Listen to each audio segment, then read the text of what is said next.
17 million से ज्यादा इनके फॉलोअर हैं इस समय यूट्यूब में। दुनिया का सबसे बड़ा एजुकेशनल चैनल बन चुका है आज। हर वीडियो 1 मिलियन ऐसे जाता है, ऐसे 1 मिलियन जाता है। 42 लाख बच्चों को ये पेड पढ़ा रहे हैं आज। मुझे नहीं लगता कि इससे ज्यादा बच्चे शायद दुनिया में कहीं पेड बच्चे एक साथ पढ़ते हो। ये केवल टीचर नहीं है, बच्चों के लिए एक इमोशन है। सिखाने में परफेक्शनिस्ट, समझाने में थेरेपिस्ट, द शिक्षा के स्पेशलिस्ट।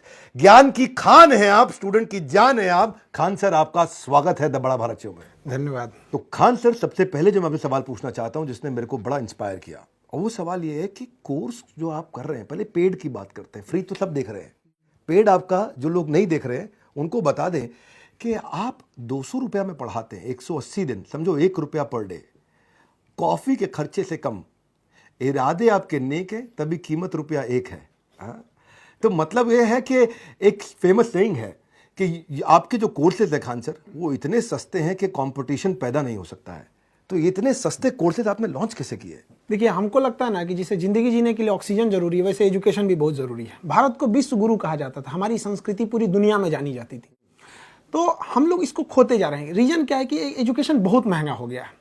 तो हमको ना ये एक छोटा सा हिस्सा दिखता है कि हम पढ़ा रहे हैं, लेकिन ये एक वो फौज तैयार हो रही है ना जो भारत को वो पुराना गौरव दिलाएगी। तो हमको वो एक बड़े एस्पेक्ट्स में सोचना है कि हमको कैसे पूरी एक समझिए कि एक पढ़े लिखों की एक सेना खड़ी करनी है जो तलवार से नहीं कलम से लड़ेगी। और उस समय जब भारत जो सोने की चिड़िया कहलाती थी, हमको वही वाला भारत चाहिए। और इसके लिए बहुत बड़ा फीस देंगे तो नहीं पॉसिबल है। हमको चाहिए कि वो एक ठेला वाला, रिक्शा वाला जो है, जिसके पास कुछ नहीं है पैसे, 1 रुपये में पढ़ाएंगे। 1 रुपये भी पढ़ सकता, वो भी नहीं है तो वो भी आए तो भी पढ़ाएंगे हम उसको। लेकिन तुम हमारी भारत की जो भारत निर्माण की जो सेना है उसमें पीछे नहीं रह सकता है। इस भारत निर्माण के हर सैनिक के हाथ में एक कलम होगा। बड़े संघर्षों से निकले आप, आपके ऊपर भी आया और मैंने सुना परिवार पे भी आपका काफ़ी संघर्ष रहा बचपन में। आपने मतलब फिर भी कहते हैं कि जीवन में का सबसे बड़ा गुरु ठोकर है। खाते जाओ सीखते जाओ, खाते जाओ सीखते जाओ। तो आपका बचपन बहुत मुश्किलों में गुजरा। पिता के पास स्टेबल जॉब नहीं थी, चीज़ों का अभाव था, पेंसिल तक आपको आधी करके दी जाती थी और कुछ सादे पन्ने आपको मिलते थे तो माँ उनको जोड़ करके सिल करके दिन में हम लोग बटोर के लाते थे। घर के आगे कॉलेज था तो वो जो कुछ के किताब जो फेंक देते थे कॉपी, तो उसमें जो सादा रहता था उसको फाड़ ले आते थे और उसको सिल के मम्मी दे देती थी। और उसको हम लोग ना कॉपी चेक कराने नहीं ले जाते थे, क्योंकि स्कूल वालों का एक स्ट्रेटजी होता है कि कॉपी मेरे यहाँ से खरीदो, ये तो कॉपी ही नहीं है, सिली हुई है। तो पीट देते थे लोग कि क्यों नहीं लाए। तो पिटाना ही ठीक था। वहाँ लेते तो बैन कर देते कि भाई तुमको कॉपी लेनी ही पड़ेगी। और आप आर्मी ज्वाइन करना चाहते थे, ज्वाइन नहीं कर पाए? मेरा हाथ ये अजीब डिजाइन का है। मतलब हमको बस आर्मी ही चाहिए थी और कुछ भी नहीं चाहिए। हम जब 10th में पढ़ते थे तो जो एनसीसी में गए थे तो शूटिंग जब दिया गया, बहुत बेहतरीन शूटिंग किए। तो जो कर्नल साहब थे हम लोग के उस समय, जो कर्नल थे, कर्नल उदय सिंह राठौर, हम लोग के सीओ साहब थे वहाँ पे। वो बुलाए, करेगा क्या तू आगे? आर्मी वालों की भाषा ही बहुत स्टिक होती है। तो हम उन्हीं को देख के कहें कि यही बनना है हमको।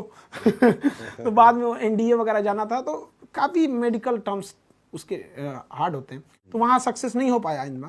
और ऐसे चीज़ों में आप छटिएगा जो कभी सही भी नहीं हो सकता है, तो फिर वहाँ जाना कोई मतलब नहीं बनता। फिर बाद में एजुकेशन टीचिंग में चले। तो सीबीएसई आपने 10वीं इंग्लिश से किया, अच्छा, और 12th आपने हिंदी से किया। बाद में एनडीए मेडिकल फिट होने के कारण गए नहीं, और बीएससी करने के बाद आपने एमए ज्योग्राफी में किया।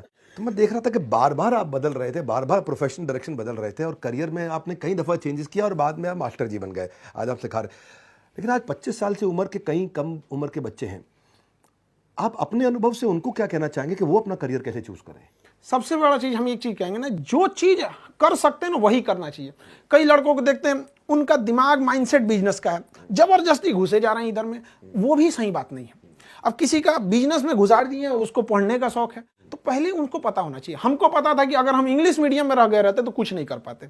हम सीबीएसई तो मजाक के हिसाब से बोल देते हैं कि सीबीएसई। अदरवाइज हमको ना वहाँ 10% समझ में आता था, बट स्टैंडर्ड एकदम बढ़िया टाई वगैरह सब रहता था। पर शुरुआत में आपने एक बच्चे से शुरू किया था पढ़ाना, और वो बच्चा बहुत निकम्मा था हमने सुना, और बाद में आप वो बच्चा क्लास में टॉप करने लगा। बड़ा भारत शो में हमने कई शिक्षक बुलाए, हमने अलग पांडे जी बुलाए, आनंद सर बुलाए, अमन धत्तरवाल, और आज खान सर हमारे साथ में हैं। तो कठिन सब्जेक्ट भी लोग आसान कर रहे हैं, ये वो सारे टीचर्स हैं, और आप भी कठिन सब्जेक्ट को बहुत आसान करते हैं। पर दूसरी तरफ स्कूल कॉलेज में आज भी रट्टे की बातचीत हो रही है, भले टॉपिक समझ में आए ना आए। तो आपको क्या लगता है, क्या कमी है एजुकेशन सिस्टम में? आपको आज एजुकेशन